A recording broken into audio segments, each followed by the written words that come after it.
Hello mga kainday! Ayan, magluluto lang tayo ng ating lunch. Ang ating lunch ngayon, it's super yummy. Ang ulam na pampaganda. Charot!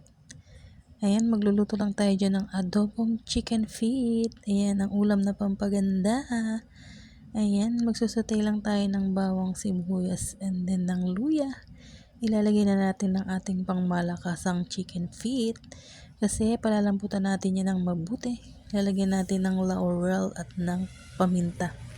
Maraming benefits ang ating chicken feet. Kaya ang ulam na pampaganda, charot.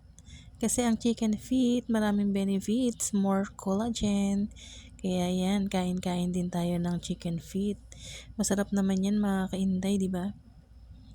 At yan pa lang, busog na tayo dyan. Ayan. Kailangan nating palambuting mabuti yung ating chicken feet kasi mas masarap dyan yung malambot na siya. Yung humihiwalay na yung bone dun sa kanyang feet. Charot. Ayan, nilagyan ko na siya dyan ng suka kasi napalambutan ko na siyang mabuti. Ayan, tinikman na ng kainday nyo kasi hindi na siya mapagpigil. It's so yummy chicken feet.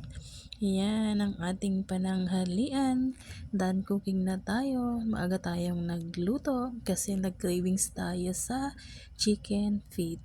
And guys, thank you for watching. Bye-bye!